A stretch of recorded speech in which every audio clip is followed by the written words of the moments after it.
पेश खिदमत है कहानी अंबर नाग मारिया की किस्त नंबर 88 नाग और अजदहा। सिपाही ने ट्रक में पीछे से आकर झांक कर देखा। उसे अपना साथी ट्रक में बेहोश पड़ा दिखाई दिया। अरे इसे क्या हो गया? नाग ने कहा, यही तो मैं कह रहा था कि जरा अंदर आकर देखो कि ये क्यों बेहोश हो गया। सिपाही ट्रक के अंदर चढ़ाया। वो झुककर अपने साथी को देख ही रहा था कि उसे अपनी गर्दन पर किसी सांप के रेंगने का एहसास हुआ। उसने चौंक कर गर्दन पर हाथ मारा, मगर सांप अपना काम कर चुका था। ये सिपाही भी बेहोश होकर ट्रक में गिर पड़ा।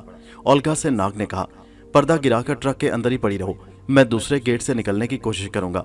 नाग सरहदी पुलिस की वर्दी में मलबूस उसी तरह ट्रक से कूदकर बाहर आ गया। फिर वो ट्रक की अगली तरफ आकर सीट पर बैठ गया और गेट में से आगे निकल गया।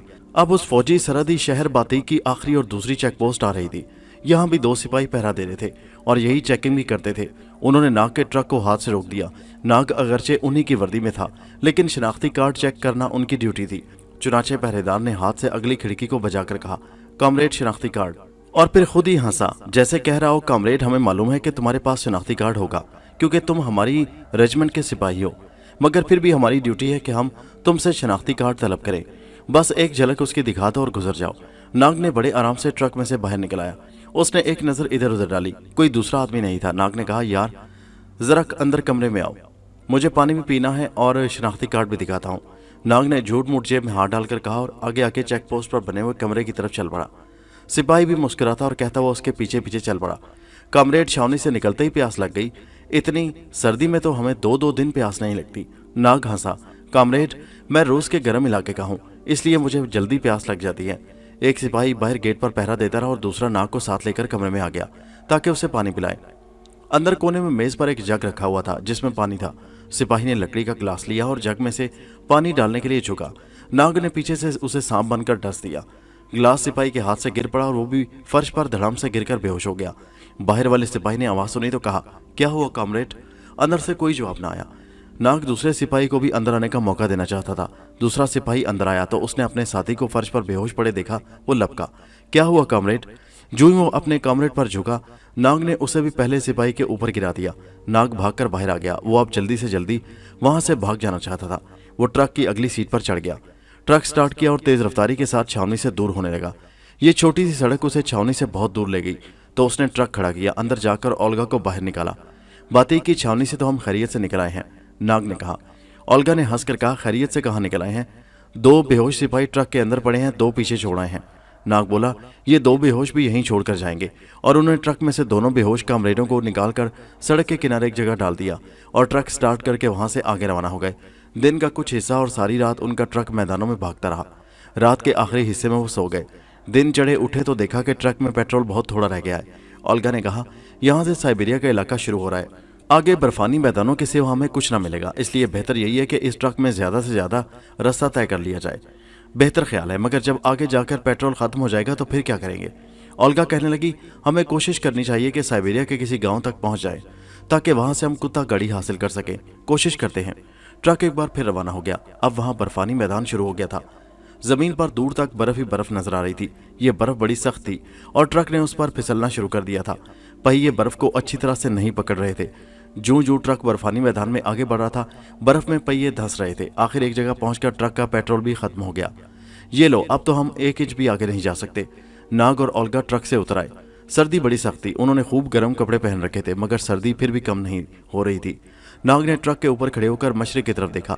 दूर दूर तक किसी गांव का कोई निशान दिखाई नहीं दे रहा था। ओल्गा बहन, ऐसा लगता है कि हम बर्फ के सहरा में आ गए हैं। शायद हम सारी जिंदगी इसी जगह भटकते रहेंगे। ओल्गा ने कहा, तुम साइबेरिया को नहीं जानते नाग भाई, यहाँ स्केमो लोगों के गांव जरूर होते हैं, वहां से हमें गाड़ी मिल जाएगी। नाग ने आसमान की तरफ देखकर कहा, और तुम्हारा क्या ख्याल है कि पीछे रूसी पुलिस ने हमारे ताकुब में किसी को भी ना रवाना किया होगा? किसी वक्त भी रूसी सिक्योरिटी पुलिस वाले का हेलीकॉप्टर हमारे सरों पर नमूदार होकर गोलियां बरसा सकता है। ओल्गा ने भी आसमान को देखा जहां धुंध की वजह से सूरज की चमक साफ नजर नहीं आ रही थी। खुदा के लिए ऐसा ना कहो नाग भाई। नाग बोला, मैं तो हैरान हूं, अभी तक रूसी पुलिस हमारे ताकुब में क्यों नहीं आई? उन्हें हमारे फरार का इल्म हो गया होगा और चेक पोस्ट पर बेहोश सिपाही भी अब तक होश में आ चुके होंगे। ओल्गा परेशान हो गई। इससे तो बेहतर था कि उन सिपाहियों को तुम ठिकाने लगा देते। नाग ने कहा, नहीं ओल्गा बहन, मैं ख्वाह किसी को मारने के हक में नहीं हूँ। बहरहाल जो होगा देखा जाएगा, अभी तो हमें आगे चलना है। उन्होंने खाने पीने की चीज़ों का थैला उठाया और ट्रक को बर्फ के मैदान में धंसा हुआ छोड़कर बर्फानी मैदान में मशरिक की तरफ चल पड़े। ओल्गा ने कहा, यह ट्रक हमारी निशानी बन गया है। ये पीछे हमारी तलाश में आने वाले रूसी पुलिस अफसरों को हमारे बारे में बता देगा कि हम किस सिमत को गए हैं। नाग ने कहा, अगर हम इसको आग भी लगा देंगे तब भी इसका जला हुआ ढांचा हमारी मुखबरी कर देगा, इसलिए कोई फायदा नहीं। खुदा पर भरोसा रखो और आगे चलो। दोपहर तक वो बर्फानी मैदान में चलते रहे। उनकी रफ्तार बड़ी सुस्त थी, बस कदम कदम चल रहे थे, क्योंकि उनके पास बर्फ पर चलने वाला पूरा सामान नहीं था। ना उनके पास चौड़े तलवों वाले बूट थे और ना हाथ में पकड़ने वाली छड़ियां थी। काफी देर चलने के बाद वो थक गए और एक जगह बर्फ में उन्हें स्केमो का खाली घर मिल गया। ये गोल छत वाला घर बर्फ की सिलों को आपस में जोड़कर बड़ी खूबसूरती से बनाया गया था। अंदर से बिल्कुल खाली था। ओल्गा ने कहा, ये लोग इसी तरह घर बनाते हैं, वहां कुछ देर रहते हैं और फिर खाली घर छोड़कर आगे चले जाते हैं। मकान के अंदर कुछ सुकून था। ओल्गा और नाग अंदर दीवारों से टेक लगाकर बैठ गए। ओल्गा ने छागल में से पानी निकालकर केतली में डाला और स्पिरिट लैंप जलाकर कहवा बनाया। उन्होंने खुश्क गोश्त के साथ गरम गरम कहवा पिया तो उन्हें कुछ ताकत अपने जिस्मों में महसूस हुई।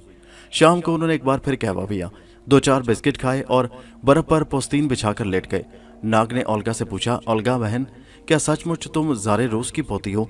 ओल्गा ने कहा, पोती नहीं मगर पड़पोती जरूर हूँ। नाग बोला, क्या तुम्हें वाकई मालूम है कि तुम्हारे दादा या नाना यानी रूस के शहनशाह ज़ार ने अपना खजाना किसी जगह दफन किया था? ओल्गा मुस्कुराई। नाग भैया, उन्होंने खजाना किसी भी जगह दफन नहीं किया था। उन्हें दफन करने की क्या जरूरत थी, जबकि दूसरे मुल्कों में ऐसे बैंक मौजूद थे जिनमें वो अपनी दौलत जमा करा सकते थे। फिर ओल्गा ने अपनी कहानी सुनानी शुरू की कि किस तरह उसके और उसके खानदान को अजियतें दे देकर उन्हें कैद कर दिया गया। रूसी सिपाहियों का पहरा लग गया।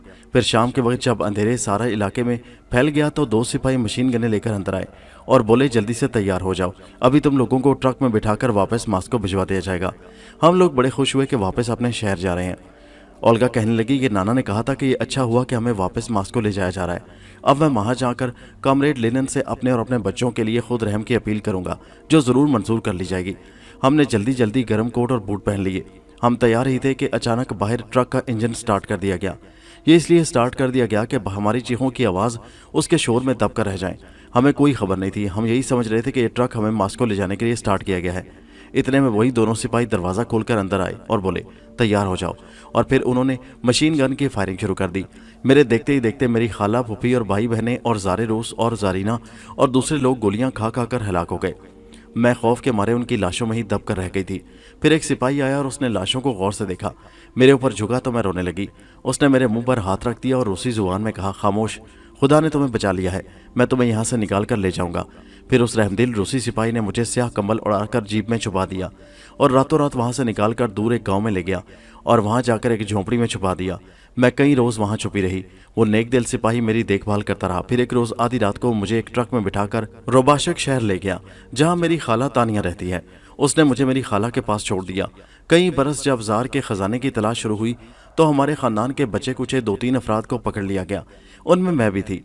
बाकी तो रूसी पुलिस की अजियत से सते हुए मर गए। खाला को छोड़ दिया गया और मुझे इस जगह कैद कर दिया गया जहाँ से तुम मुझे निकाल कर लाए थे।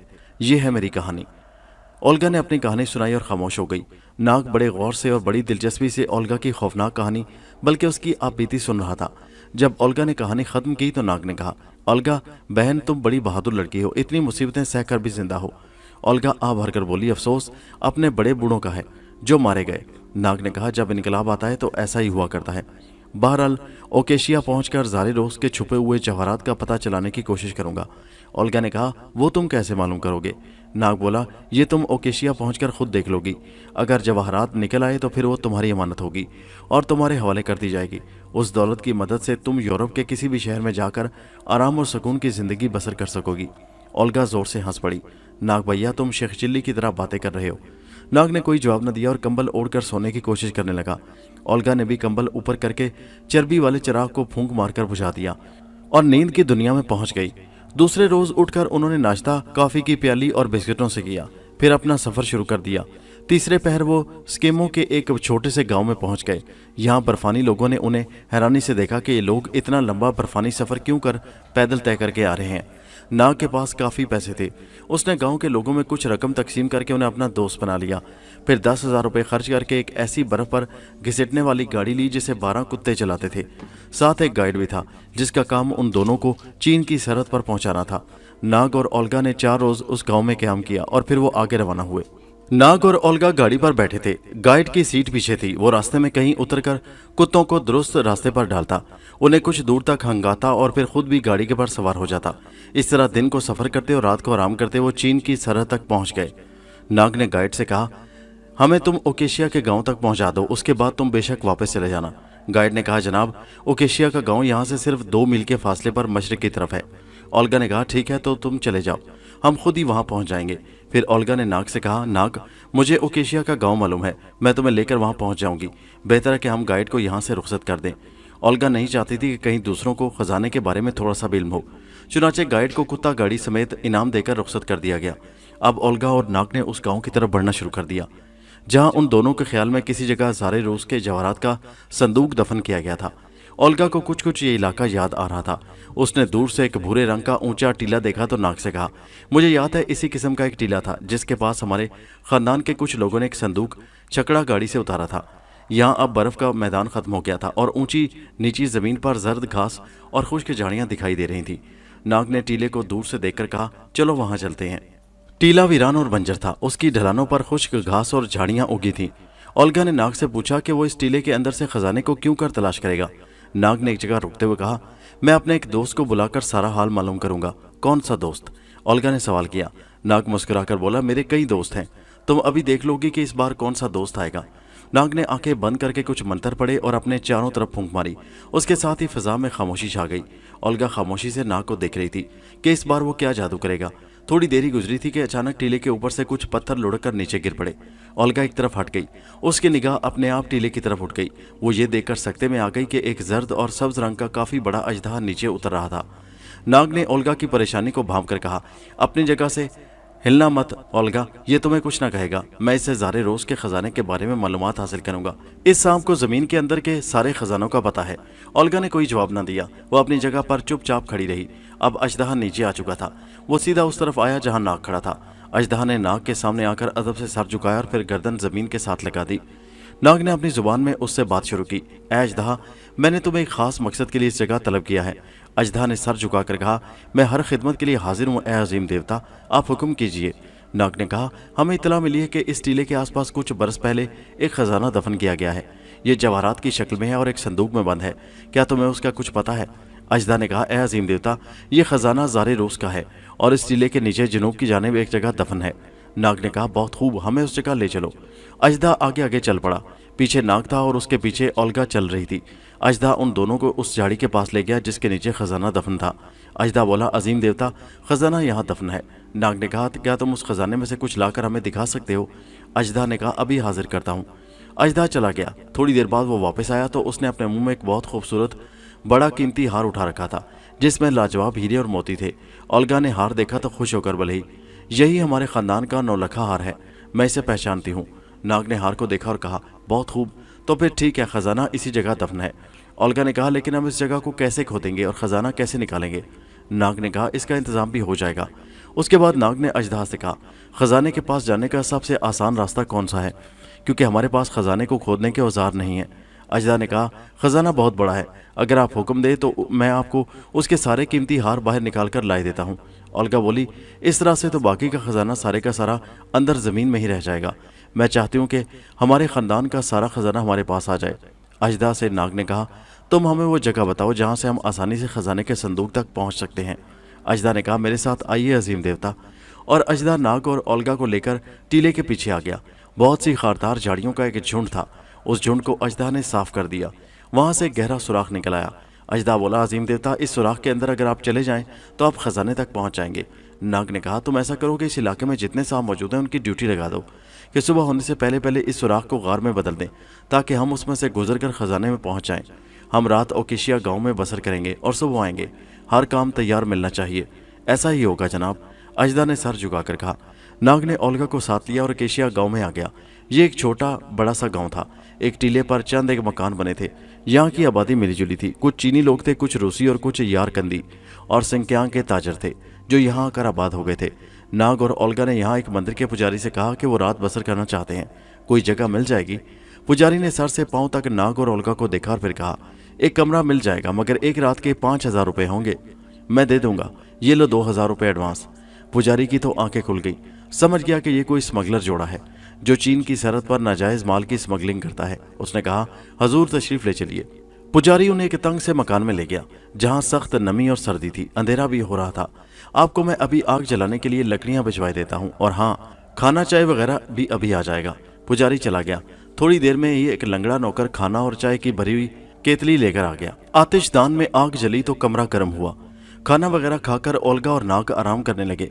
पुजारी ने जाते ही अपने खास दोस्त केटू डाकू को बुलवा लिया। उस डाकू के साथ मिलकर पुजारी मुसाफिरों को लूटा करते थे और उनका माल आधों आध कर लिया करते थे। केटू ने आते ही अपनी बड़ी बड़ी स्याह मूंछों पर हाथ फेरा और थूक कर बोला, क्यों वे मोटे पेट वाले चूहे, किस लिए बुलवाया है मुझे? क्या कोई ताज़ा शिकार नजर आया है? क्यों नहीं, तुम बैठो तो सही।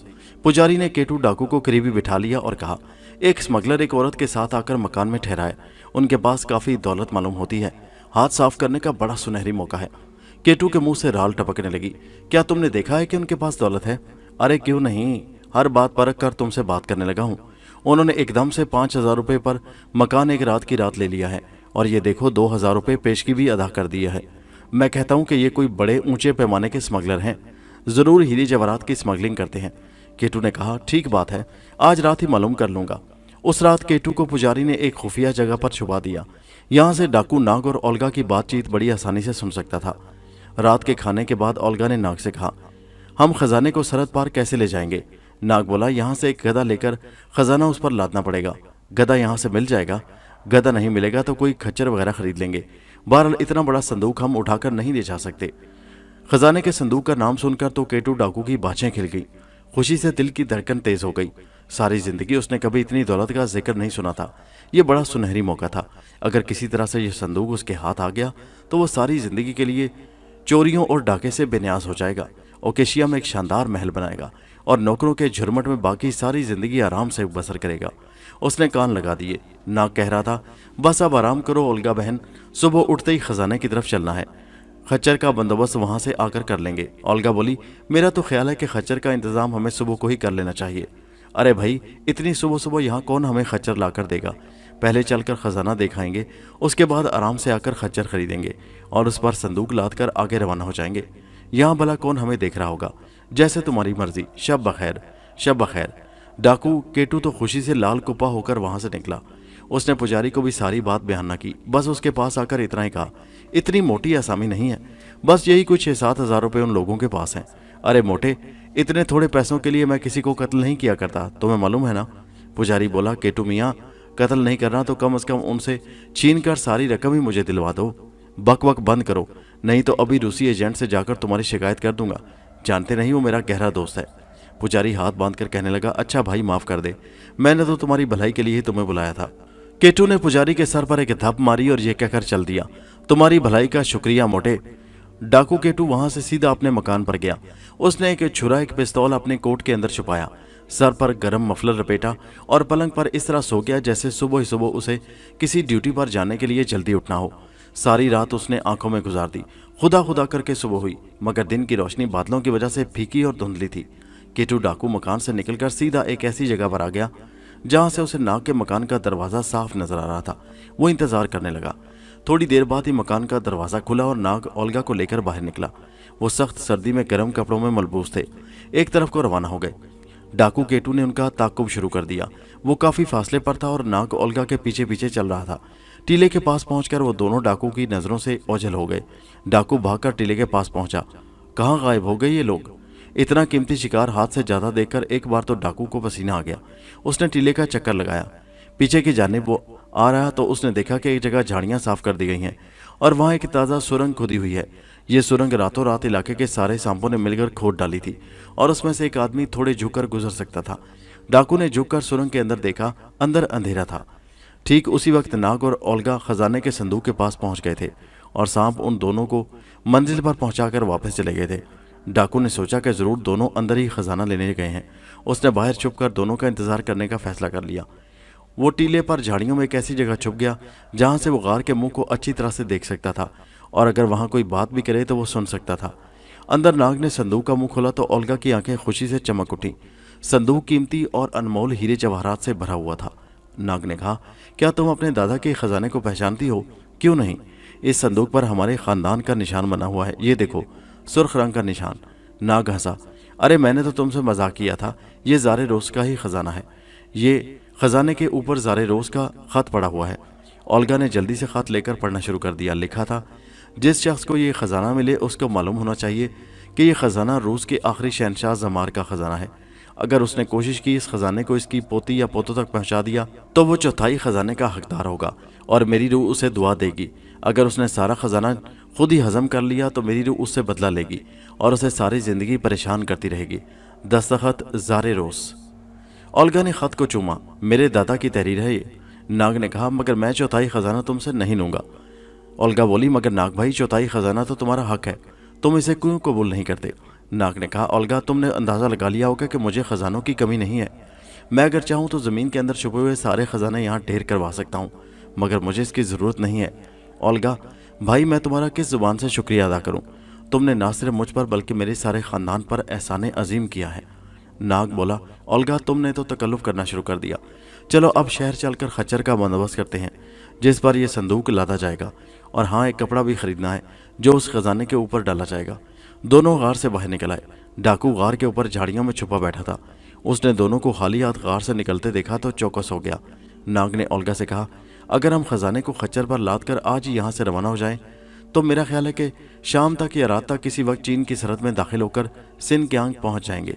हाँ, चीन की सरहद यहाँ से 10 मील के फासले पर ही है। अब खच्चर जल्दी मिल जाना चाहिए, इसका इंतज़ाम पुजारी कर देगा। दोनों शहर की तरफ चल दिए। डाकू सोच में पड़ गया। अब उसे उन लोगों से पहले किसी घोड़े को लाकर खजाना वहां से निकालकर भाग जाना था। खजाना गार के अंदर ही था। डाकू वहां से एक तरफ को दौड़ पड़ा। टीले से कुछ फासले पर उसने एक जगह एक खच्चर को झाड़ियों में चरते देखा। डाकू ने खच्चर को पकड़ा और उसे गार के मुंह पर लाकर खड़ा कर दिया। वो गार के अंदर गया तो क्या देखता है कि एक जगह जमीन पर एक संदूक पड़ा है। संदूक को खोला तो उसकी आंखें चुंधिया गईं। इतने हीरे जवाहरात उसने ख्वाब में भी कभी नहीं देखे थे। डाकू खुशी से नाचने लगा। फिर उसने होश में वापस आते हुए संदूक को उठाकर अपने कंधों पर रखना चाहा, मगर ऐसा ना कर सका। खच्चर को अंदर लाना होगा, ये सोचकर वो गार से बाहर आ गया। वो खच्चर को लगाम से पकड़कर खींचता हुआ गार के अंदर ले आया। खजाने के करीब लाकर उसने खच्चर की दुम खींचकर उसे जमीन पर बिठा दिया। फिर बड़ी तरकीब के साथ खजाने वाले संदूक को उठाकर खच्चर के ऊपर रखा, उसे रस्सियों से कसकर बांधा और खच्चर को उठाकर बाहर ले आया। दिन की रोशनी धुंधली थी और कोहर भी छा रही थी। नाग और ओल्गा भी वहां नहीं आए थे। दोनों शहर में खच्चर तलाश कर रहे थे कि डाकू ने खजाने समेत खच्चर को अपने साथ लिया और सिनकियांग की सरहद की तरफ निकल गया। सिनकियांग के सरहदी शहर में उसका एक दोस्त रहता था जिसका नाम चुंगू था। चुंगू खुद बड़ा कातिल और स्मगलर डाकू था। केटू डाकू को मालूम था कि उसकी मदद के बगैर वो अकेला इतना बड़ा खजाना हजम नहीं कर सकेगा। उसे चुंगू की मदद लेनी पड़ेगी और उसके लिए चुंगू को आधा हिस्सा देना होगा। सारा धन जाता देखो तो आधा दे जियो बांट। केटू डाकू ने इस मिसाल पर अमल करने का फैसला कर लिया और वो खच्चर पर सवारों से लिए सरहद की तरफ चला जा रहा था। उधर दोपहर के वक्त जाकर कहीं नाग ने खच्चर का बंदोबस्त किया। वो खच्चर को लेकर वापस गार में आया तो अंदर जाकर ये देखकर उन दोनों के हाथों के तोते उड़ गए कि वहां खजाने का संदूक नहीं था। ओल्गा तो गश खाते खाते रह गई। उसके खानदान का कीमती और नादिर खजाना चोरी हो गया था। नाग से कहने लगी, जरूर इसे किसी ने चुरा लिया है। कोई शख्स हमारा पीछा कर रहा था, उसने हमें गार में दाखिल होते देख लिया, हमारी बातें भी सुनी और अब हमसे पहले खजाना लेकर रफू चक्कर हो गया। हाय मेरे खुदा, अब क्या करूं? इतनी दौलत जो हमारे खानदान की अमानत थी हाथ से निकल गई। नाग किसी गहरी सोच में था। वो गौर कर रहा था कि वो कौन शख्स हो सकता है जिसने खजाना यहाँ से चोरी कर लिया। गार से बाहर आकर उसने जमीन पर खच्चर के पाँव के निशान देखे। उसके साथ ही एक आदमी के पाँव के निशान भी थे। नाग ने ओल्गा से कहा, ओल्गा, कोई शख्स हमारा खजाना खच्चर पर लाद कर ले गया है। ये देखो उन दोनों के पाँव के निशान, हम इन दोनों का ताकुब करेंगे।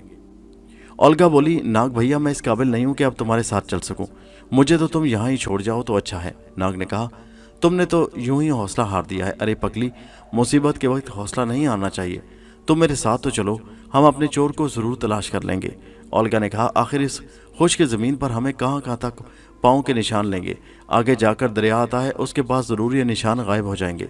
नाग बोला, तुम चलो तो सही ओल्गा, मैं तुम्हें अकेली को यहाँ छोड़कर कहीं नहीं जा सकता। बड़ी मुश्किल से नाग ने ओल्गा को खच्चर पर बिठाया, खुद उसकी मुहार थामी और ज़मीन पर नजर आने वाले पाँव के निशानों के पीछे पीछे आगे बढ़ा। ये निशान आगे सरहद की तरफ जा रहे थे। इससे साफ अंदाज़ा हो रहा था कि डाकू खजाना लेकर सरहद पार कर लेगा और सुबह सिनकियांग में ही होगा। दोपहर के बाद सचमुच एक दरिया आ गया जिसके किनारे पहुंचकर पाँव के निशान गायब हो गए। ओल्गा ने बेदिली से कहा, मैं ना कहती थी कि आगे दरिया आएगा और फिर हमें पाँव के निशान नजर नहीं आएंगे। अब हम क्या करेंगे? کیا کرنا ہے اولگا؟ دریا پار کریں گے؟ ناگ نے خچر کو دریا میں ڈال دیا اور خود سانپ بن کر دریا کی سطح پر تیرنے لگا۔ دریا پار کر لیا گیا۔ دوسری طرف کنارے پہنچے تو ڈاکو کے پاؤں اور خچر کے کھروں کے نشان پھر سے شروع ہو گئے تھے۔ صاف معلوم ہو رہا تھا کہ ڈاکو آگے آگے جا رہا ہے اور خزانہ اسی کے پاس ہے۔ اولگا نے کہا، ناگ بھائی تم آگے اڑ کر کیوں نہیں جاتے؟ جا کر معلوم کرو کہ ڈاکو خزانہ لے جا بھی رہا ہے کہ نہیں۔ ناگ نے کہا، ارے ہاں یاد آیا، میں تو اڑ کر بھی اسے دیکھ سکتا ہوں۔ ٹھیک ہے میں جاتا ہوں، تم خچر پر اسی طرف آتی رہو، کسی دوسری طرف کو مت جانا۔ نہیں فکر نہ کرو، میں اسی راستے پر آ رہی ہوں۔ ناگ نے باز کا روپ بدلا اور اڑان مار کر آسمان کی بلندیوں پر جا پہنچا اور وہاں سے سرحد کی جانب پرواز شروع کر دی۔ نیچے میدان بالکل خالی تھا، سرحد وہاں سے دور نہیں تھی، کہیں کہیں کھیت آئے، ان کھیتوں میں چند ایک کچے مکان تھے۔ ایک جگہ ایک کسان اونٹ آگے جوتے ہل چلا رہا تھا۔ یہ منگولیا کا اونٹ تھا جس کی گردن پر گھنے بادامی رنگ کے بال تھے۔ سامنے سنگھ کی آنکھ کی سرحدی چوکی آ گئی۔ ڈاکو اور خزانے کا کوئی سراغ نہ ملا۔ باز نے نیچے آ کر اڑنا شروع کر دیا۔ وہ سرحد کی لکیر کے ساتھ ساتھ شمال کی جانب پرواز کر رہا تھا، یہ دیکھنے کے لیے کہ ڈاکو نے کہاں سے سرحد پار کی ہوگی۔ آخر ایک جگہ اس نے دیکھا کہ خچر کے پاؤں کے نشان سرحد کے اندر جا رہے تھے۔ باز نیچے آ گیا، خچر کے کھروں کے ساتھ ساتھ ڈاکو کے پاؤں کے نشان بھی تھے، گویا ڈاکو نے اسی جگہ سے سرحد پار کی تھی۔ باز نے اوپر اٹھ کر سرحد کی دوسری جانب جا کر دیکھا۔ صبح سندھ گیانگ کے سرحدی شہر کی آبادی شروع ہو گئی تھی، یہاں سے اس طرح ڈاکو کا کچھ پتہ نہیں چل سکتا تھا۔ ناگ نے واپسی کا فیصلہ کیا اور اولگا کے پاس آ کر زمین پر اترایا۔ اترتے ہی وہ دوبارہ انسان کی شکل میں آ گیا اور اولگا سے کہنے لگا، اولگا ڈاکو ہمارے خزانے سمیت سرحد عبور کر کے سندھ گیانگ کے سرحدی شہر میں داخل ہو گیا ہے۔ اولگا نے گہرا سانس بھرا، تو پھر اب اسے ہم کسے اور کہاں تلاش کریں گے؟ ناگ نے کہا، جس طرح تلاش کیا جانا چاہیے ہم اسی طرح انہیں تلاش کریں گے۔ تم گھبراؤ نہیں اولگا، تمہارا خزانہ تمہیں ضرور مل جائے گا۔ اگر وہ 7 سمندروں کے نیچے بھی ہوا تو میں اسے وہاں سے نکال کر تمہارے حوالے کر دوں گا۔ ناگ نے اولگا کے خچر کی لگام تھامی اور سرحد کی طرف روانہ ہو گیا۔ سرحد زیادہ دور نہیں تھی، پھر بھی خچر ہولے ہولے چل رہا تھا اور انہیں سرحد عبور کرتے کرتے رات ہو گئی۔ جس وقت وہ چینی صبح سندھ گیانگ کے سرحدی شہر میں داخل ہوئے تو رات پڑ چکی تھی۔ یہ ایک مختصر سا شہر تھا جس میں کہیں کہیں روشنی ہو رہی تھی۔ ایک منزلہ تکونی چھتوں والے مکان تھے جن کے اندر تیل کے چراغ روشن تھے۔ سب سے پہلے ہمیں سرائے تلاش کر کے شب بسری کا انتظام کرنا چاہیے۔ ٹھیک ہے ایسا ہی کرتے ہیں۔ ناگ نے پوچھتے پوچھتے ایک سرائے کو تلاش کر ہی لیا اور سرائے کے مالک سے رات بسر کرنے کی درخواست کی۔ سرائے والے نے پوچھا، تم لوگ کون اور کہاں سے آئے ہو؟ ناگ نے جیب سے کچھ روپے نکال کر سرائے کے مالک کے حوالے کر دیے اور کہا، ہم تمہارے دوست ہیں اور سیر کرنے تمہارے شہر میں آئے ہیں۔ روپے کی تھیلی پکڑ کر سرائے کے مالک کی باتیں کھل گئیں۔ جھک کر بولا، میں آپ کی کیا خدمت کر سکتا ہوں؟ ناگ نے کہا، فی الحال تو یہی خدمت کیجیے کہ ہمیں رات بسر کرنے کے لیے ایک کمرہ دے دیں، پھر صبح آپ سے باتیں ہوں گی۔ جو حکم جناب۔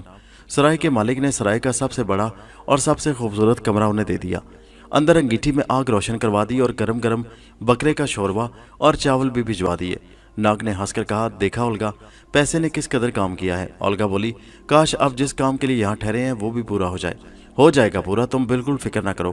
ظاہر ہے جو شخص ہمارا خزانہ چرا کر لایا ہے وہ ڈاکو اور سمگلر ہوگا۔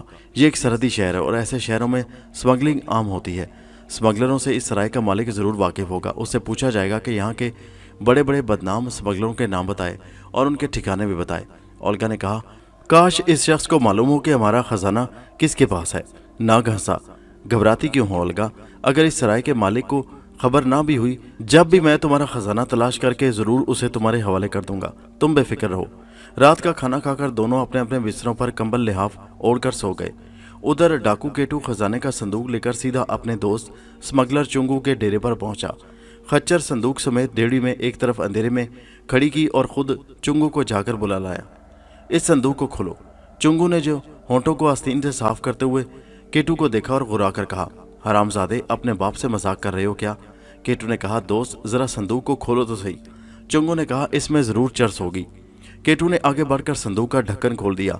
چرس تو گھٹیا لوگ بھی کرتے ہیں، ذرا دیکھو اس میں کیا ہے۔ صندوق میں ہیرے جواہرات اندھیرے میں بھی ستاروں کی طرح چمک رہے تھے۔ چنگو تو بس وہیں بیٹھ گیا اور صندوق کے جواہرات کو تکتا ہی رہ گیا۔ ایک ایک ہار کو اٹھا کر آنکھوں سے لگاتا، ان کو موتیوں اور زمردوں کو چومتا، پھر کیٹو کی طرف دیکھ کر بولا، یہ اتنا بڑا خزانہ تمہارے پاس کہاں سے آ گیا؟ کیا کسی بادشاہ کو ہلاک کیا ہے؟ کسی بادشاہی پر ڈاکہ ڈالا ہے؟ مگر بادشاہ تو آج کل کوئی بھی نہیں ہے، پھر اتنی دولت تمہیں کہاں سے ہاتھ لگ گئی؟ کیٹو ہنسا، بس ایک جگہ سے ہاتھ لگ گئی۔ تم کو اتنا قسم کھا کر کہتا ہوں کہ اس کے لیے مجھے کسی کا خون نہیں کرنا پڑا۔ کم بخت 10-10 روپے کے لیے بھی میں نے لوگوں کو ہلاک کیا ہے۔ मगर इतनी बड़ी दौलत बड़े आराम से मिल जाएगी ये मैंने कभी सोचा भी नहीं था। चुंगू ने एक हार अपने गले में डाल लिया। अब तुम क्या चाहते हो मेरे दोस्त केटू? केटू ने कहा, मैं ये चाहता हूँ कि इस दौलत का फ़ायदा उठाया जाए, इसे बड़े आराम से खाया जाए, और हम दोनों में से इसे कोई भी अकेला रहकर इसको नहीं खा सकता। इसलिए मैं खुद ये दौलत से भरा हुआ संदूक लेकर तुम्हारे पास आया हूँ, ताकि हम इसे आदोआद कर लें और बड़े आराम से किसी जगह छुपा कर इसे इस्तेमाल करें। ख्वाह चीन के अंदर शहर पैकन में जाकर इसे फ़रोख्त करके इसके एवज़ बहुत बड़ा महल ख़रीदें और तिजारत करें, और या इसे किसी बैंक में जमा करवा कर बाकी सारी ज़िंदगी टांग पर टांग रख कर गुजार दें। इतनी शानदार ज़िंदगी का सुनकर चुंगू की तो आंखें खुल गई थी। सर को खुशी से बार बार हिला रहा था और ज़ुबान होठों पर फेर रहा था और गले में पड़े हुए हार को झुक कर देख रहा था और खुश हो रहा था। केटू की तरफ देखकर बोला, तुम ठीक कहते हो, ऐसा ही होगा। चलो अब इस संदूक को अंदर चलकर किसी जगह छुपा दें। दोनों ने बड़ी मुश्किल से संदूक उठाया और उसे मकान के पिछले कमरे में ले जाकर कोने में रख दिया। चुंगू ने कहा, चलो चलकर पहले खाना खा लें, उसके बाद इस खजाने को आधा आधा कर लेंगे। चुंगू ने बकरे को ज़िबा करके उसे भूना। आज वो बड़ा खुश था, इसलिए नहीं कि उसे आधा खजाना मिल गया था, बल्कि इसलिए कि वो पूरे खजाने पर कब्जा करने वाला था और उसने केटू को हलाक करने का फैसला कर लिया था। मगर वो चाहता था कि केटू उसका दोस्त भूखा न मरे, पेट भरा हुआ हो तो वो उसे मारे। दोनों दोस्त दोनों दुश्मन कमरे में लकड़ी की मेज़ के आमने सामने बैठ गए। चुंगू ने कहा, खूब पेट भर कर खाओ दोस्त, आज हम बहुत खुश हैं, हमारी बेहतरीन और शानदार ज़िंदगी शुरू होने वाली है। हम अपनी इस ज़िंदगी की इब्तदा जश्न मना रहे हैं। खूब खाओ, पेट भर कर खाओ। डाकू केटू बड़ा खुश था, इसलिए कि वाकई उसे बहुत बड़ी दौलत हाथ लगी थी। उसकी बादशाहों ऐसी ज़िंदगी शुरू होने वाली थी। उसने भुना हुआ बकरे का गोश्त खूब मज़े ले लेकर खाया। आखिर जब वो सैर हो गया तो उसने कोट से हाथ पोंछ लिए। चुंगू ने कहा, यार और खाओ ना, अभी तो सारा गोश्त वैसे ही पड़ा है। नहीं यार, अब नहीं, भूख नहीं रही, बहुत खा लिया मैंने, तो सारी ज़िंदगी इतना कभी नहीं खाया। चुंगू ने दिल में कहा, बदनसीब, खा लो और खा लो, ये तो तुम्हारी ज़िंदगी का आखिरी खाना है। चुंगू ने खाने में चुपके से बेहोश करने वाली दवाई मिला दी थी, जिसकी वजह से खाना खाने के बाद थोड़ी देर बाद ही केटू ने कहा, यार मेरा सर चकराने लगा है। चुंगू हंसा, बेटे अभी तो सर चकरा रहा है, आगे आगे देखना क्या होता है। केटू एकदम से उठकर खड़ा हो गया, तो क्या तूने मुझे जहर दे दिया है? चुंगू जोर से हंसा। केटू डाकू ने जेब से पिस्तौल निकाला ही था कि वो लड़खड़ा कर गिरा और बेहोश हो गया। उसके साथ ही चुंगू ने पिस्तौल की गोलियां उसकी खोपड़ी पर मारी और वो अगले जहान को सुधार गया। केटू ने कितने ही इंसानों को बेगुनाह मार डाला था, आखिर वो भी अपने अंजाम को पहुंचा। चुंगू ने केटू डाकू की लाश अपने मकान में दबा दी। फिर वो चिराग जलाकर अपनी पिछली कोठरी में गया और जाकर खजाने को एक बार फिर देखा। ये तो किसी शाही खानदान का खजाना मालूम होता था। चुंगू बेहद खुश था। उसने संदूक बंद करके कोठरी के बाहर ताला लगाया, उसकी चाबी जेब में रखी और वहीं दरवाजे पर लेटकर सो गया। उधर सुबह हुई तो नाग ने ओल्गा को उठाया। दोनों ने मुंह हाथ धोकर नाश्ता किया। नाग ने कहा, मैं सराय के मालिक के पास जाकर खजाने की टो लगाने की कोशिश करता हूँ, तुम मेरा इंतजार करो।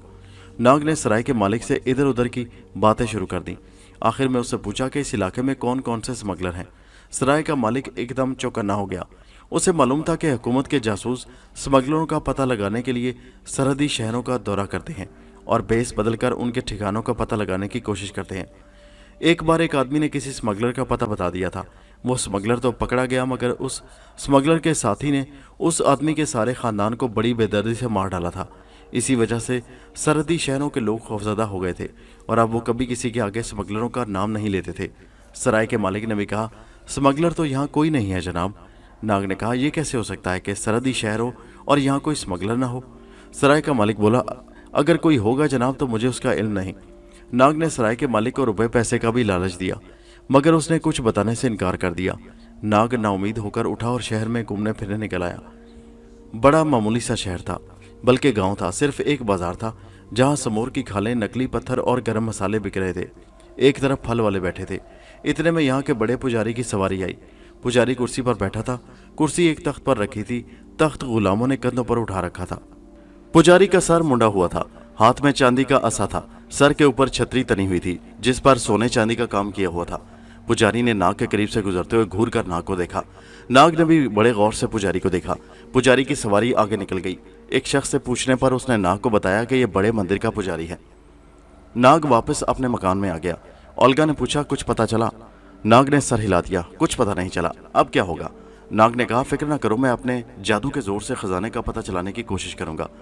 नाग ने मंत्र पढ़कर सांप को बुलाया। उसका ख्याल था कि वह सांप की मदद से खजाने के ठिकाने का पता चलाएगा। उसने कई बार मंत्र पढ़कर फूंक मारी, कोई सांप ना आया। आखिर उसे सांप की आवाज़ आई। ایسا لگتا تھا کہ یہ آواز بڑی دور سے آ رہی ہے، جیسے سانپ کسی دور دراز جگہ پر بیٹھا باتیں کر رہا ہے۔ وہ کہہ رہا تھا، اے عظیم دیوتا، اس شہر میں داخل ہونے کی ہمیں اجازت نہیں۔ اس مندر کے بڑے پجاری نے ہم کو ادھر آنے سے منع کر رکھا ہے۔ اس کے پاس اتنی طاقت ہے کہ ایک بار ایک سانپ ادھر آیا تھا تو پجاری کے جادو سے وہ جل کر راکھ ہو گیا۔ ناگ نے کہا، اگر تم ادھر نہیں آ سکتے تو کیا تم بتا سکتے ہو کہ ہمارا خزانہ اس وقت کہاں ہے؟ مجھے پتا چلا ہے کہ خزانہ اسی سرحدی شہر میں کسی جگہ پر ہے۔ تھوڑی دیر خاموشی رہی، پھر دور سے سانپ کی آواز آئی، عظیم دیوتا، میں اس وقت صرف اتنا ہی بتا سکتا ہوں کہ آپ کا قیمتی خزانہ اسی شہر میں ہے۔ کس مقام پر ہے، کیا تم یہ بتا سکتے ہو؟ سانپ نے دور سے آواز دے کر کہا، عظیم دیوتا، میں صرف اندازے سے اتنا بتا سکتا ہوں کہ خزانہ شہر کے شمال مغرب میں کسی مکان کے اندر اس وقت موجود ہے، اور یہ جگہ آپ سے زیادہ دور نہیں ہے۔ ٹھیک ہے، اب میں پتہ کر لوں گا۔ ناگ کو اب خیال آیا کہ بڑے مندر کے پجاری نے اس کی طرف گھور کر کیوں دیکھا تھا۔ اس شہر میں سانپوں کا داخلہ ممنوع ہے، اور شاید پجاری اپنے جادو کے زور سے سمجھ گیا تھا کہ یہ ناگ اصل میں ایک سانپ ہے، بلکہ سانپوں کا دیوتا ہے۔ یا ہو سکتا ہے کہ اسے صرف اتنا ہی شک پڑا ہو کہ ناگ آنکھیں کیوں نہیں جھپک رہا، کہیں یہ سانپ تو نہیں ہے؟ اولگا نے بےتابی سے پوچھا، کچھ پتا چلا؟ سانپوں نے کچھ بتایا؟ ناگ نے کہا، ایک عجیب بات ہوئی ہے اولگا، اس شہر میں ایک بڑا مندر ہے، اس مندر کا پجاری بھی جادوگری جانتا ہے، اس کو شاید سانپوں سے نفرت ہے، چنانچہ اس نے جادو کی مدد سے شہر کے ارد گرد ایک ایسا خط کھینچ رکھا ہے کہ جس کے اندر سانپ داخل نہیں ہو سکتا، سانپ اندر داخل ہوتے ہی مر جاتا ہے۔ پھر یہ کہ ابھی ایک سانپ اس شہر سے باہر کھڑا ہو کر مجھ سے باتیں کر رہا تھا، اس نے بتایا ہے کہ خزانہ اسی شہر میں ہے۔ اولگا نے خوش ہو کر پوچھا، کہاں ہے؟ ناگ بولا، ذرا صبر کرو، ابھی بتاتا ہوں۔ سانپ نے مجھے بتایا ہے کہ خزانہ اسی شہر میں ہے، اور یہ شہر کے شمال مغرب میں کسی مکان میں موجود ہے، اور وہ مکان یہاں سے قریب ہی ہے۔ اولگا نے سر جھکا لیا، یہ کیسے معلوم ہو سکے گا کہ وہ مکان کہاں ہے؟ اب ہم ایک ایک مکان کی تلاشی تو نہیں لے سکیں گے۔ ناگ نے کہا، فکر نہ کرو، میں ایک ایک مکان کی تلاشی بھی لے سکتا ہوں۔ اور اسی وقت ناگ نے ایک چڑیا کی شکل بدلی، شہر کے مکانوں کے چکر لگانے شروع کر دیے۔ اس نے ایک ایک مکان کے آنگن میں جا کر غور سے اندر باہر وہاں کے لوگوں کو دیکھا کہ شاید ان کے ہاں خزانے کا سراغ لگ سکے، مگر کچھ معلوم نہ ہو سکا۔ خود وہ سانپ بنتے ہوئے اس لیے گھبرا رہا تھا کہ کہیں پجاری کا جادو اسے جلا کر بسم نہ کر دے۔ خدا جانے پجاری کے جادو میں اتنی طاقت تھی بھی کہ نہیں، مگر ناگ یہ خطرہ مول لینا نہیں چاہتا تھا۔ اگر ایک بار وہ سانپ بن گیا اور پجاری کا جادو طاقتور نکل آیا تو وہ اسی وقت جل جائے گا۔ ناگ نے دوسرے سارے طریقے آزما لیے، مگر خزانے کا کوئی سراغ نہ مل سکا۔ تنگ آ کر وہ واپس اولگا کے پاس آ گیا، کہنے لگا، اب تو مجھے اس شہر کے اسمگلروں کو تلاش کر کے ان سے دوستی کرنی پڑے گی، اس کے سوا کوئی چارہ نہیں ہے۔ اولگا بولی، دوستی تم سے کون کرے گا بھائی، تم اس شہر میں اجنبی ہو، اور اسمگلر کبھی کسی اجنبی کے ساتھ اتنی جلدی دوستی نہیں کیا کرتے۔ پھر میرا خیال ہے میں بیکاری بن کر اس شہر کے ایک ایک مکان پر جا کر دستک دوں گا، آخر کچھ نہ کچھ تو سراغ مل ہی جائے گا، جیسے تمہاری مرضی۔ ویسے مجھے تو ایسا لگ رہا ہے کہ خزانہ ہمارے ہاتھ سے نکل گیا ہے۔ ایسا نہیں ہوگا اولگا۔ شام کو ناگ نے ایک فقیر کا بھیس بدلا اور شہر کے گلی کوچوں میں چل پھر کر بھیک مانگنے لگا۔ وہ ہر گھر کے دروازے پر جا کر اندر جھانکتا اور پھر آواز لگاتا، کہیں سے خیرات ملتی، کہیں سے کوئی خیرات نہ دیتا۔ آخر صدا لگاتے لگاتے ناگ ایک ایسے مکان کے دروازے پر آیا جہاں ایک عورت رو رہی تھی۔ ناگ نے آواز لگائی، خدا کے نام پر کچھ خیرات مل جائے۔ عورت نے روتے روتے آنکھیں اٹھا کر ناگ کو دیکھا اور کہا، میں خدا کو نہیں مانتی۔ ناگ نے کہا، ایسی بات نہ کرو بہن، خدا تو ہر جگہ موجود ہے وہاں، مگر تمہاری آنکھیں اسے دیکھ نہیں سکتی۔ اچھا یہ تو بتاؤ کہ تمہیں تکلیف کیا ہے، تم پر کون سی مصیبت آن پڑی ہے؟ کیونکہ اس دنیا میں ایسا ہی ہوتا ہے، جب کبھی کسی انسان پر مصیبت آن پڑتی ہے تو وہ خدا کے خلاف ہو جاتا ہے، اور جب خدا اس کی مصیبت دور کر دیتا ہے تو وہ معافی مانگتا ہے اور خدا کے آگے جھک جاتا ہے۔ عورت نے کہا، تم تو خود فقیر ہو، بیکاری ہو، لوگوں کے مکانوں پر جا کر بھیک مانگتے ہو، تم میری مدد کیا کرو گے؟ ناگ نے کہا، کہتی تو تم ٹھیک ہو، مگر پھر بھی اپنی مصیبت بیان تو کرو، شاید میں تمہیں کوئی مشورہ ہی دے سکوں جس سے تمہاری مصیبت دور ہو جائے۔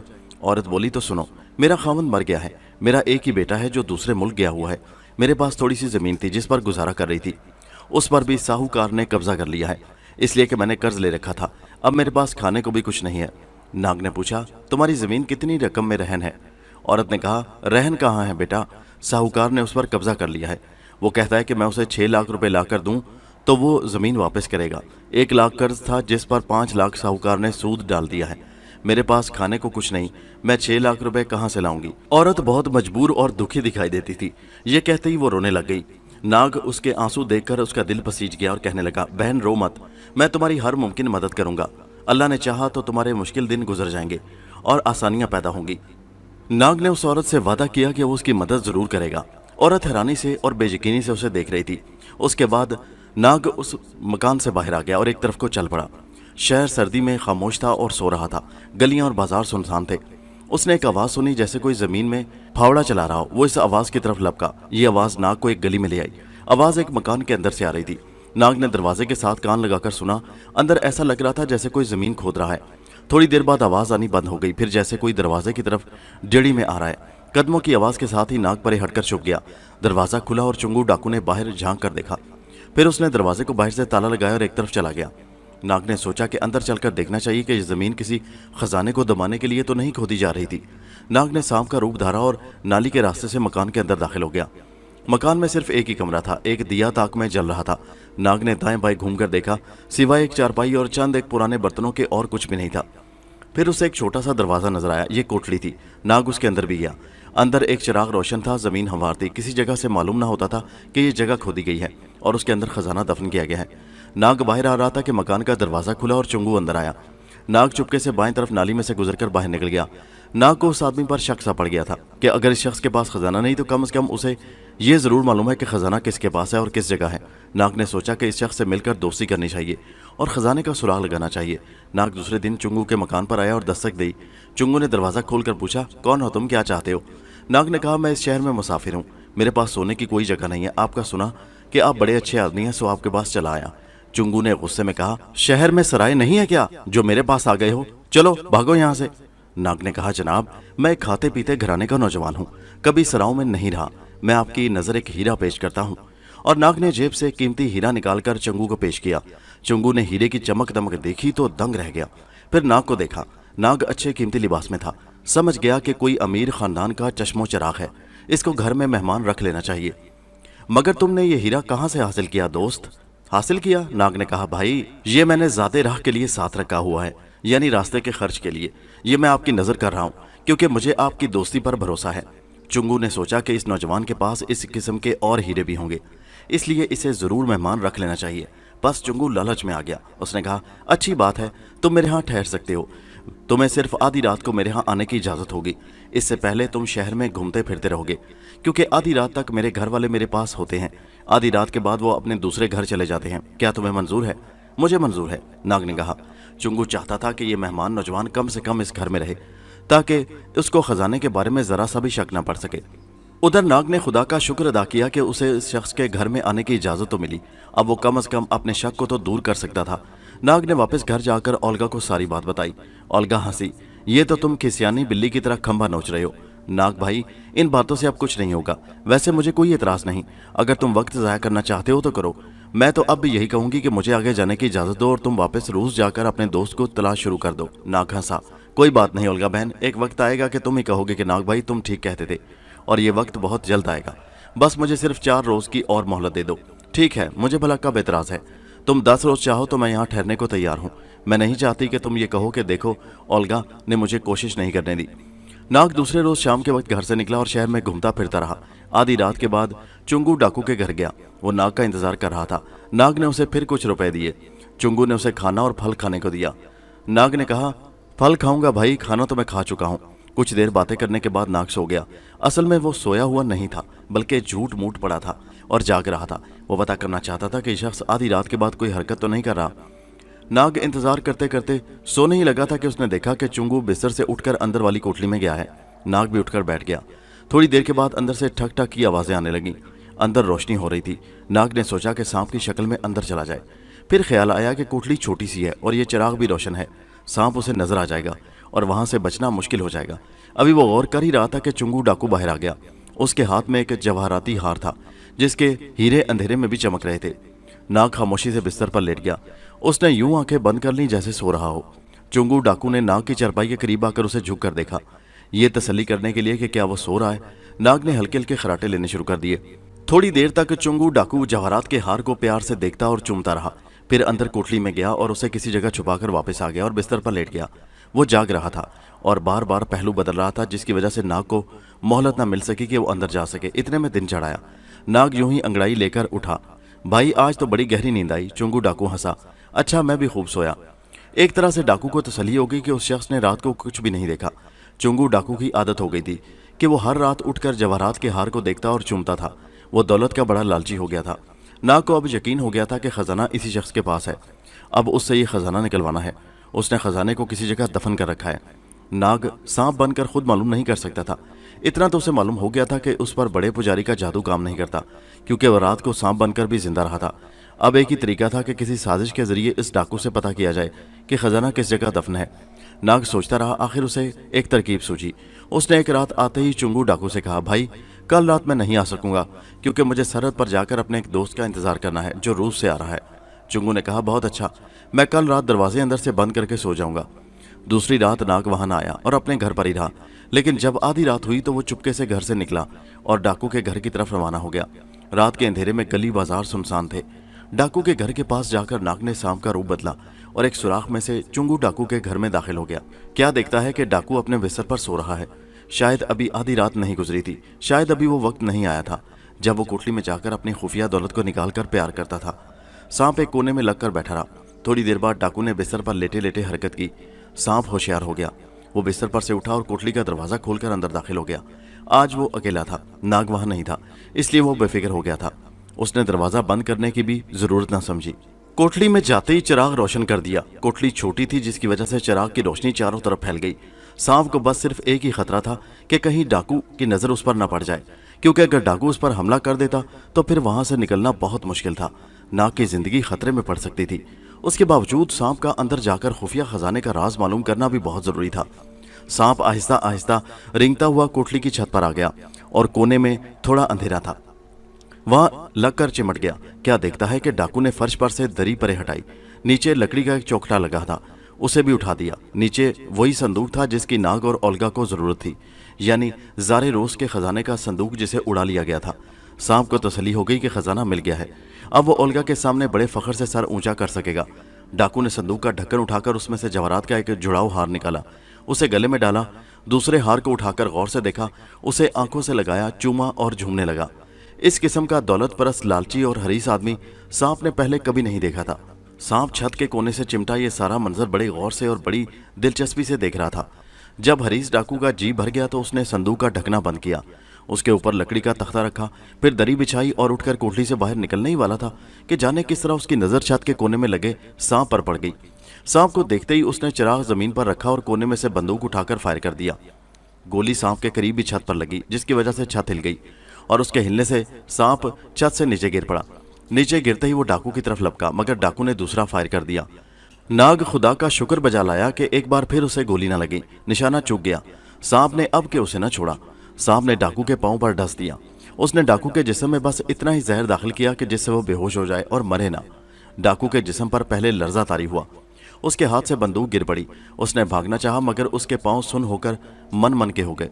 वो अपनी जगह से एक कदम भी न हिल सका और फर्श पर गिरकर बेहोश हो गया। नाग उसी वक्त इंसान की शक्ल में आ गया।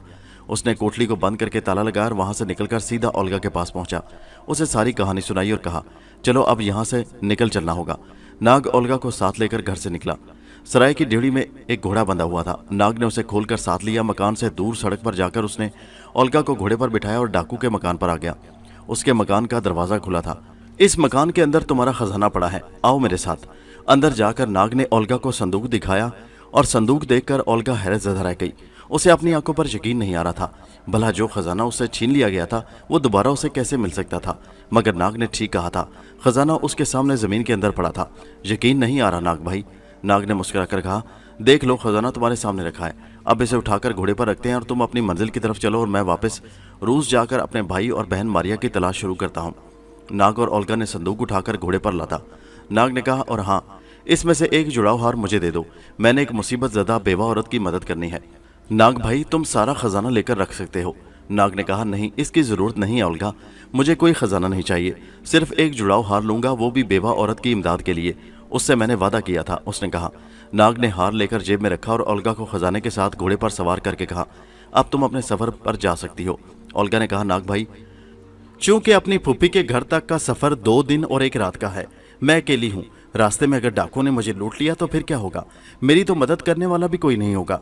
नाग सोचने लगा, तुम क्या चाहती हो? मैं तो यही चाहती हूँ कि तुम चोकिंग तक मेरे साथ चलो, मैं तुम्हारी बड़ी एहसानमंद होंगी। नाग ने कहा, ऐसी कोई बात नहीं, वैसे तुम ठीक कहती हो, तुम्हारा अकेले जाना मुनासिब नहीं, मैं तुम्हारे साथ चलूंगा, लेकिन 1 मिनट के लिए वापस अपने मकान पर चलो, मैं ये हार उस बेवा औरत को देकर आता हूँ। ओल्गा अपने मकान की तरफ चल पड़ी और नाग बेवा औरत के दरवाजे पर आ गया। اس نے دروازے کو دستک دی۔ اندر سے کچھ دیر بعد بیوہ عورت کی آواز آئی، کون ہے؟ ناگ نے کہا، وہی بھکاری جس نے تمہاری مدد کرنے کا وعدہ کیا تھا۔ دروازہ ایک دم کھل گیا، بیوہ عورت سامنے کھڑی تھی۔ اس نے ناگ کو اچھے کپڑوں میں دیکھا تو حیران سی ہو کر بولی، کیا تم وہی فقیر ہو جو گلیوں میں بھیک مانگا کرتا تھا؟ ناگ نے کہا، ہاں میں وہی فقیر ہوں، مگر وہ ایک راز تھا، اس راز پر سے میں پردہ نہیں ہٹا سکتا۔ میں تمہاری مدد کرنے آیا ہوں۔ عورت نے پوچھا، کیسی مدد؟ کیا تم مجھ سے مذاق کر رہے ہو؟ نہیں میری بہن، میں مذاق نہیں کر رہا۔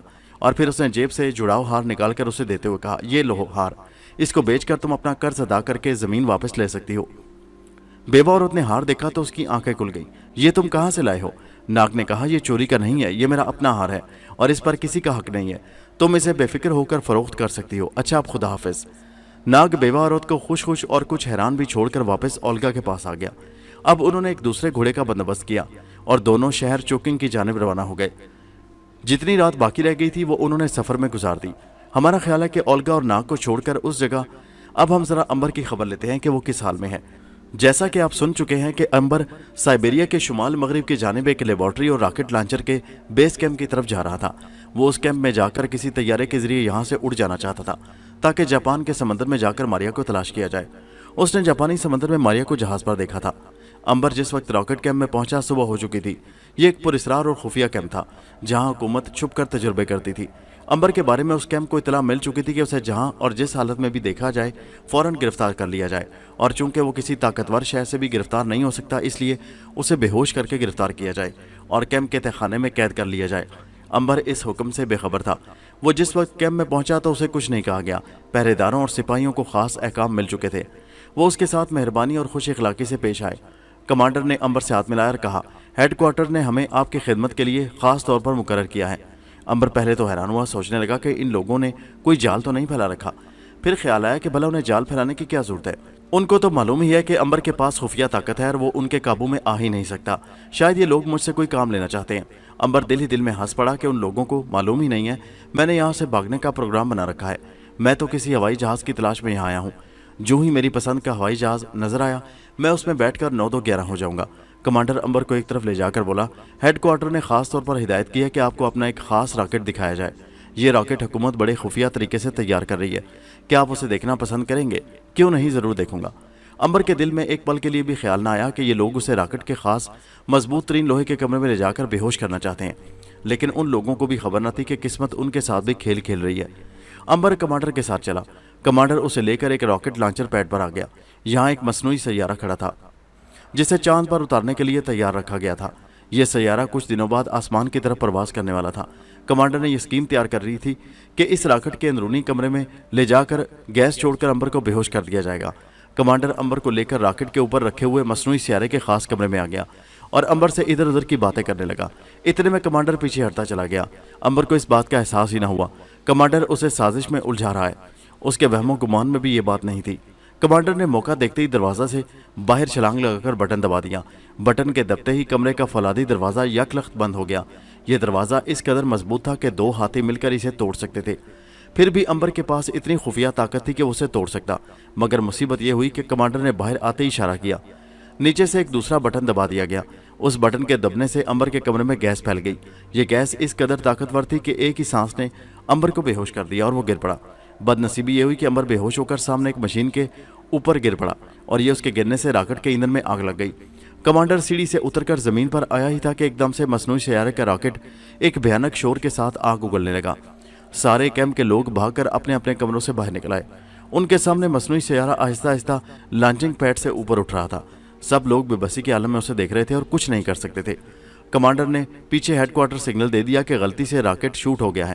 ہیڈ کوارٹر والوں نے اسی وقت ایک تیز رفتار جیٹ جہاز کو کیمپ کی طرف روانہ کیا، مگر جب یہ جہاز ہیڈ کوارٹر کے افسروں اور انجینئروں کو لے کر آیا تو انہوں نے دیکھا کہ مصنوعی سیارہ دور آسمان کی وسعتوں میں گم ہو رہا تھا۔ وہ سر پیٹ کر رہ گئے۔ اسی وقت کمانڈر کو 10,000 روپے جرمانے کی سزا سنائی گئی کیونکہ اس کی موجودگی میں ان کا جہاز اغوا کیا گیا تھا۔ مصنوعی سیارہ یا راکٹ آسمان کی انتہائی بلندیوں پر پہنچ چکا تھا۔ امبر اندر گیس کے اثر کی وجہ سے بے ہوش پڑا تھا۔ کافی دیر بعد امبر پر گیس کا اثر ختم ہوا۔ اسے ہوش آ رہا۔ اس نے آنکھیں کھول کر اپنے ارد گرد دیکھا۔ چھوٹے سے گول کمرے کی ہر شے ویسی ہی پڑی تھی، مگر ایک بات دیکھ کر امبر ذرا گھبرایا۔ راکٹ کی ساری مشینیں ہلکی ہلکی آواز کے ساتھ چل رہی تھی और छोटे छोटे नुक्ते जगह जगह रोशन हो रहे थे। क्या ये रॉकेट चल चुका है और आसमानों में उड़ रहा है? अंबर ने दिल में सोचा, फिर सर को झटक कर उठ खड़ा हुआ। वो मशीनों के पुर्जों को गौर से तकने लगा। उसके अंदर छुपा हुआ इंजीनियर बेदार हो रहा था। उसने जो ही गोल शीशे में से बाहर झांका, उसको चक्कर आ गया। वो गिरते गिरते बचा। रॉकेट खला में परवास कर रहा था। आसमान का रंग स्याह था। सितारे सफेद सूरज की तरह चमक रहे थे। दूर जमीन नजर आ रही थी, आधी और बिल्कुल गोल संतरे की तरह। अंबर का रॉकेट जमीन से दूर होता जा रहा था। अंबर सर पकड़कर बैठ गया। ये इन लोगों ने उसे किस मुसीबत में छोड़ दिया है? वो ये समझ रहा था कि नीचे वालों ने जानबूझकर उसे रॉकेट में बिठाकर खला में छोड़ दिया है। अब एक मुसीबत ये हुई कि खुदा जाने किस वजह से वायरलेस से जमीन के साथ रॉकेट का राब्ता भी खत्म हो चुका था। गोल कमरे में सन्नाटा था। बस मशीनों की हल्की की सरसराहट की आवाज सुनाई दे रही थी। किसी वक्त कंप्यूटर की आवाज आती और फिर रुक जाती। अंबर को कोई एहसास नहीं था कि वक्त क्या है। उसकी घड़ी 11 बजा रही थी। खुदा जाने ये रात के 11 थे या दिन के 11 थे, क्योंकि वक्त सिर्फ जमीन पर होता है और जो ही सूरज तुलू होता है और गुरूब होता है। खला में कोई वक्त नहीं होता, क्योंकि वहां कौन सा सूरज तुलू होगा और गुरूब होगा। उस रॉकेट को इस तरह से बनाया गया था कि अंदर जमीन की कशी से कोई असर नहीं पड़ता था। अंबर अपना वजन इतना ही महसूस कर रहा था जितना वजन वो जमीन पर महसूस किया करता था। उसने गोल शीशे वाली खिड़की से मुंह लगा दिया और बाहर सितारों और सैयारों का मंजर तकने लगा। स्याह आसमान में दूर तक सितारे और सैयारे मोतियों की तरह, सफेद मोतियों की तरह बिखरे पड़े थे। कोई आवाज, कोई सरगोशी तक न थी। कोई दूसरी शय वहां न थी। अंबर ने वायरलेस पर कई बार नीचे वालों को पुकारा, कई बार नीचे जमीन को सिग्नल भेजे, मगर किसी ने कोई जवाब न दिया। उसका राब्ता पूरी तरह दुनिया के साथ कट चुका था। पहली बार तो उसने रॉकेट में सवार होकर जमीन के गिर्द चक्कर लगाए थे, मगर अब तो वो जमीन से दूर ही दूर होता जा रहा था। क्या वो चांद पर जा रहा है? क्या ये रॉकेट चांद पर उतारने के लिए रखा गया था? अंबर कुर्सी पर से उठकर स्याह सोफे पर बैठ गया। उसने भूख महसूस की। दूसरे छोटे से गोल कमरे में गया। यहाँ खाने पीने के कुछ डिब्बे पड़े थे जिनमें खुश्क खुराक थी। पानी की बोतलें भी थी।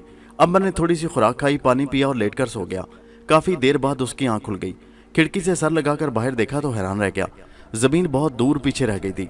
बिल्कुल एक चमकता हुआ बसंती रंग का लीमू मालूम हो रही थी।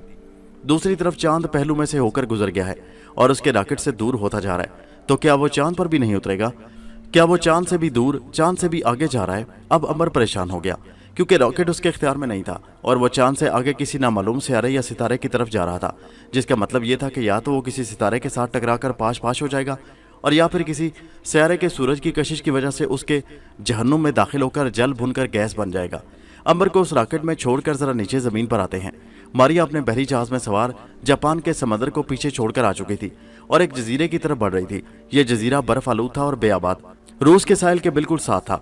इंजीनियर ने मारिया से कहा, बेटी यहाँ हमारा उतरना खतरे से खाली नहीं होगा, क्योंकि यहाँ रूस ने अपनी खुफिया तजर्बागाहें बना रखी हैं और कभी कभी यहाँ एटम बम के धमाके भी किए जाते हैं।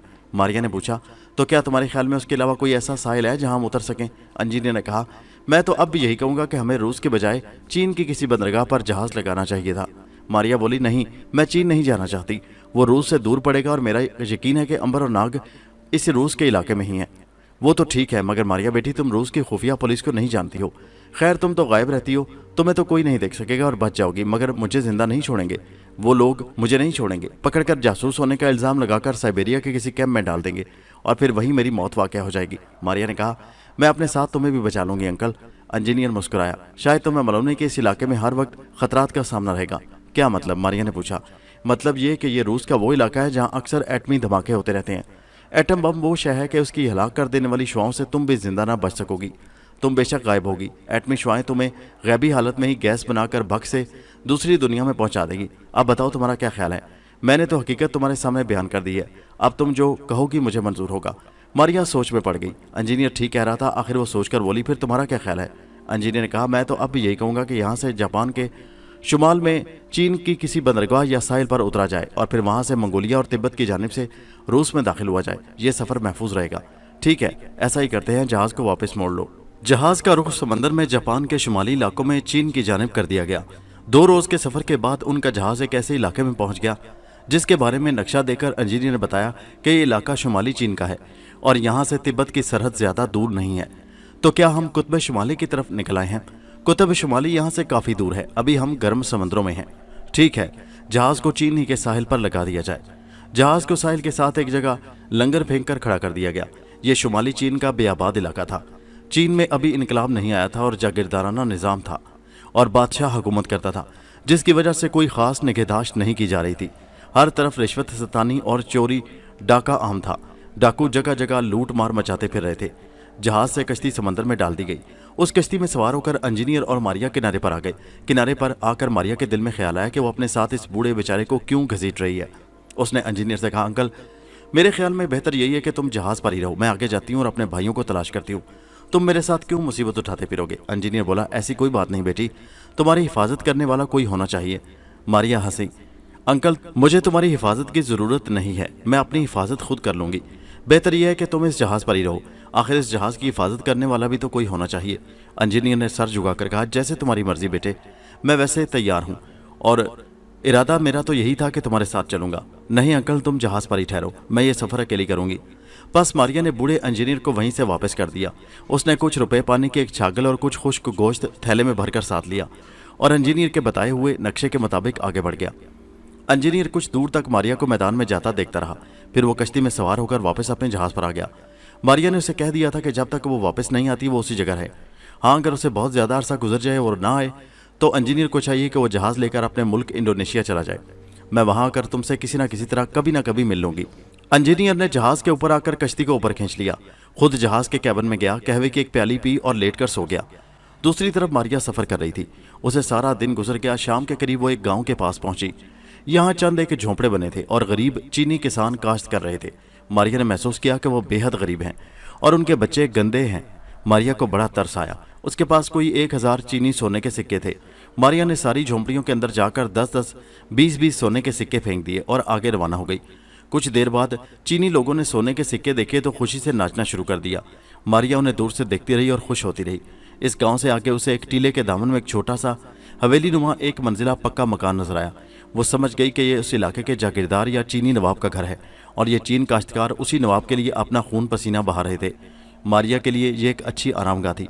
इस हवेली में वो आराम भी कर सकती थी और यहाँ से अपने लिए सवारी का बंदोबस्त भी कर सकती थी। उसे आगे अभी बड़ा लंबा सफ़र करना था। मारिया हवेली के दरवाजे पर आ गई। शाम हो चुकी थी। हवेली पर लैंप जला दिया गया था। एक हट्टा कट्टा आदमी बंदूक लिए पहरा दे रहा था। दरवाज़ा बंद था। मारिया ने सोचा कि अंदर किस तरीके से दाखिल हो कि पहरेदार को भी खबर ना हो। इतने में किसी ने अंदर से बाहर आने के लिए दरवाज़ा खोला। मारिया के लिए सुनहरी मौका था।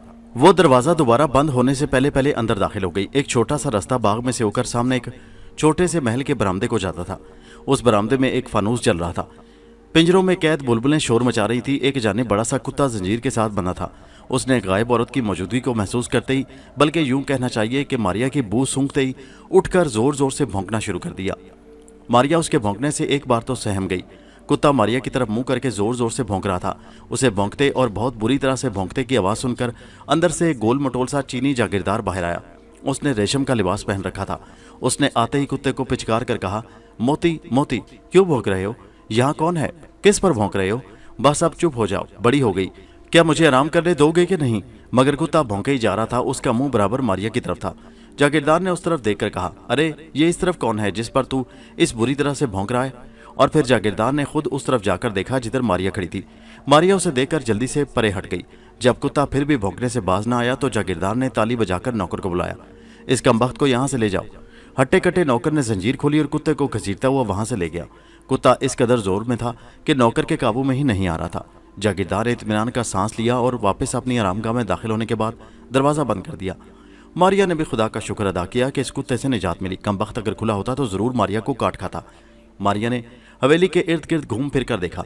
पिछली जानिब अस्तबल था जहाँ 3 सयाह रंग के बड़े उम्दा घोड़े घास वगैरह खा रहे थे।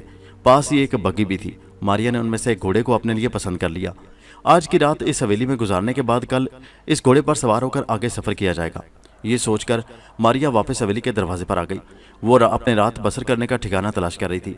वो चाहती थी कि उस हवेली के अंदर किसी कमरे के आरामदेह बिस्तर पर लेटकर और अच्छी खुराक खाकर रात बसर की जाए, ताकि अगले रोज़ वो ताज़ा दम होकर उठे। अंदर जाने का सिर्फ वही एक रास्ता था, जिसके दरवाजे में से गोल मटोल जागीरदार नमूदार हुआ था और वह दरवाज़ा बंद हो गया था। मारिया कुछ देर बरामदे में टहलती रही। फिर उसे भूख ने तंग किया और अंदर से बड़े आला किस्म के गरम गरम खाने की खुशबू आई। मारिया ने दरवाजे पर आहिस्ता से दस्तक दी। थोड़ी देर बाद उसी जागीरदार ने दरवाज़ा खोलकर सर बाहर निकाला और हैरानी से पूछा, कौन है? जब उसे कोई शख्स नजर ना आया जिसने दरवाजे पर दस्तक दी हो तो वो सख्त गुस्से में आ गया और बरामदे में आकर इधर उधर देखने लगा। फिर अपने आप से बोला, ये किसने दरवाज़ा खटखटाया था? कौन बदतमीज़ हो सकता है कि दरवाजे पर दस्तक देकर गायब हो गया? फिर खुद ही सर पर हाथ रखकर बोला, कहीं मैं ख्वाब तो नहीं देख रहा? नहीं नहीं, میرا خیال ہے مجھے یوں ہی آواز آئی ہوگی، وگرنہ یہاں کون آ سکتا ہے بھلا؟ اتنا کہہ کر جاگیردار دوبارہ اندر چلا گیا۔ ماریا اس سے پہلے اندر داخل ہو چکی تھی۔ ماریا نے اندر داخل ہوتے ہی دیکھا کہ سجا سجایا ڈرائنگ روم تھا، جس کے فرش پر ریشمی قالین بچھا تھا، دیواروں پر ریشمی پردے لٹکے تھے، آرام دہ نرم صوفے دیواروں کے ساتھ رکھے تھے، بیچ میں چھت کے ساتھ ایک سنہری فانوس لٹک رہا تھا، شاید اس پر سونے کا پانی چڑھا تھا۔ ماریا نے پہلے سوچا اسی جگہ رات بسر کی جائے، پھر خیال آیا کہ یہاں آنا جانا لوگوں کا لگا رہے گا، وہ بے چین ہوگی، اس لیے بہتر ہے کہ حویلی کے پچھواڑے کوئی پرسکون کمرہ تلاش کیا جائے۔ ویسے بھی اسے بھوک لگی تھی اور وہ سب سے پہلے تو حویلی کے باورچی خانے میں جانا چاہتی تھی، جہاں سے مسالے دار گرم گرم پلاؤ کی خوشبو آ رہی تھی۔ ماریا ایک دروازے میں سے گزر کر دوسری طرف آئی تو ادھر سامنے ہی ایک چھوٹا سا کمرہ تھا، یہ باورچی خانہ تھا۔ پلاؤ کی خوشبو اسی کمرے سے آ رہی تھی۔ باورچی خانے کا دروازہ کھلا تھا۔ ماریا اندر چلی گئی۔ ایک موٹا چینی باورچی کھانا لگا کر باہر لے جانے والا تھا۔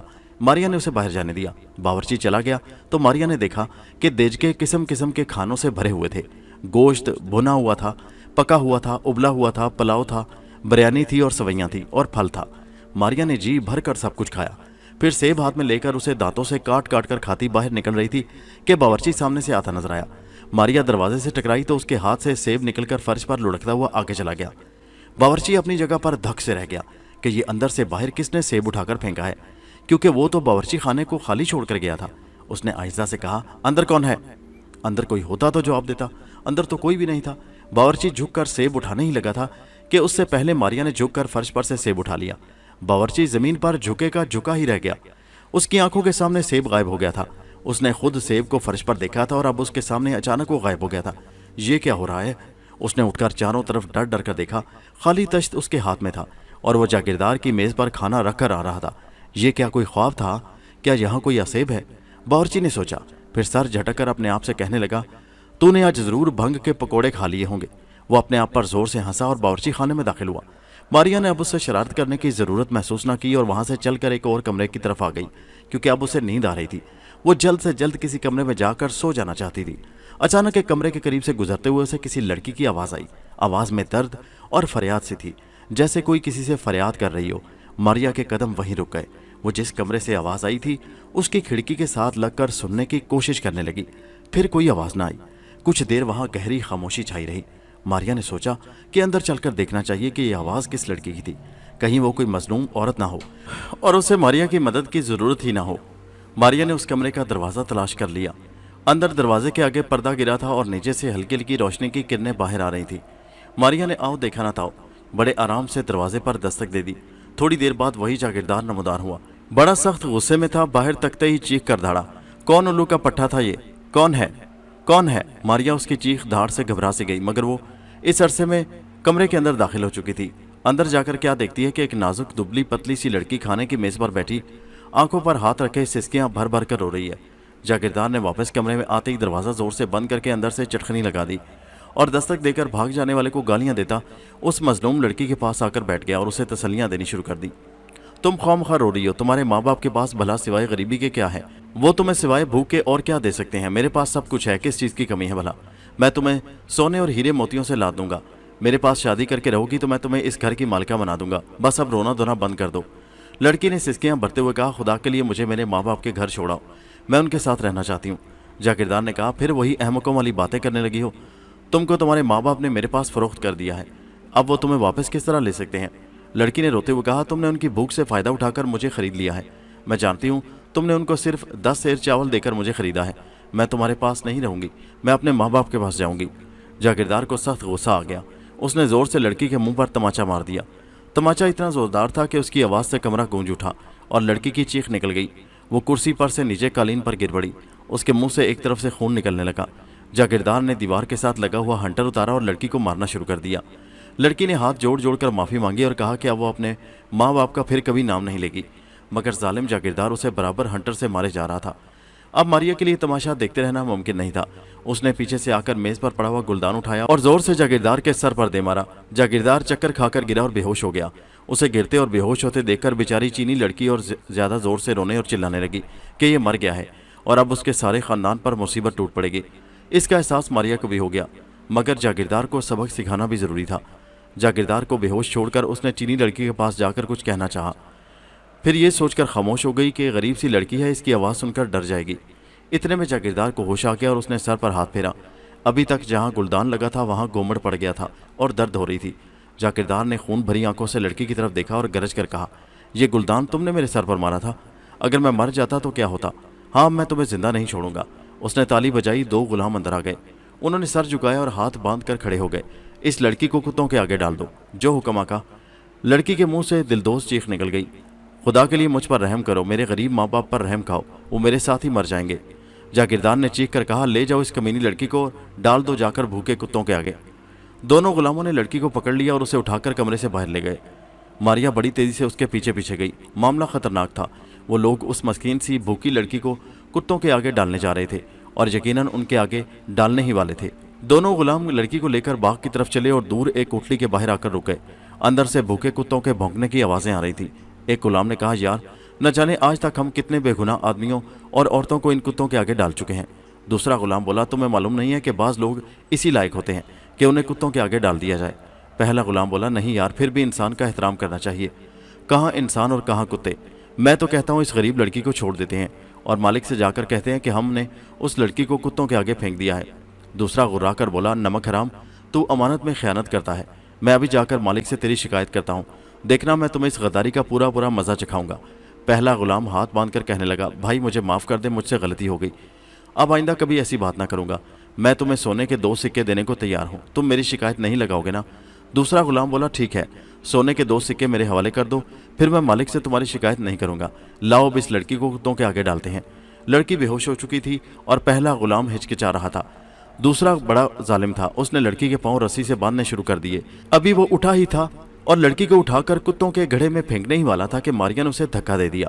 एक भयानक चीख की आवाज के साथ दूसरा जालिम गुलाम भूखे कुत्तों के दरमियान जाकर गिरा। कुत्तों को इंसानों को चीर फाड़ कर खा जाने की आदत ही थी। वो कई रोज से भूखे थे, बस गुलाम पर टूट पड़े और देखते ही देखते उसकी हड्डियां तक हजम कर गए। इस दौरान में पहला गुलाम यही समझता रहा कि शायद उसके साथी का पांव फिसल गया था कि वो कुत्तों के गड्ढे में गिर पड़ा, मगर अब लड़की को संभालने का काम दरपेश था। मारिया ने सोचा कि इस गुलाम पर अपने आप को जाहिर कर देना चाहिए, ये एक नेक दिल इंसान है, उसकी मदद से ही लड़की को छुपाया जा सकता था। उधर गुलाम ने सोचा कि जागीरदार कभी ये नहीं मानेगा कि गुलाम का पांव फिसल गया था। वो यही समझेगा कि मैंने लड़की की खातिर उसे धक्का दे दिया है। फिर क्या करूं? क्या इस लड़की को साथ लेकर यहाँ से भाग चलूं? मगर कहाँ जाऊं? अभी वो ये सोच ही रहा था कि मारिया ने आहिस्ता से कहा, सुनो, मैं चीन के पुराने मंदिर की एक नेक दिल देवी हूँ, तुम मुझे नहीं देख सकोगे, मुझसे डरो नहीं। इस मजलूम लड़की की चीखें और फरियाद मुझे यहाँ खींच लाई हैं। इस जालिम गुलाम को मैंने ही धक्का दिया था। गुलाम तो हक्का बक्का होकर जिधर से आवाज़ आई थी उधर तकने लगा। उसे कोई औरत नजर नहीं आ रही थी, मगर औरत की आवाज़ एक बार फिर सुनाई दी, डरो नहीं, मेरा नाम मारिया है। दोस्तों, ये कहानी जारी है। मारिया उस मजलूम लड़की को लेकर कहाँ गई? अंबर का मसनूई सियारा किस तरफ को निकल गया? नाग ओल्गा को लेकर चोकिंग कैसे पहुंचा? ये सारे वाकयात आप इसी कहानी की अगली किस्त में मुलाहिजा करेंगे और अगली वीडियो का लिंक इसी वीडियो के नीचे डिस्क्रिप्शन में मौजूद है। उस लिंक पर क्लिक कीजिए और पहुंच जाइए अगले हिस्से पर, और हमारे चैनल हैदर वाइज को सब्सक्राइब जरूर कीजिए। शुक्रिया।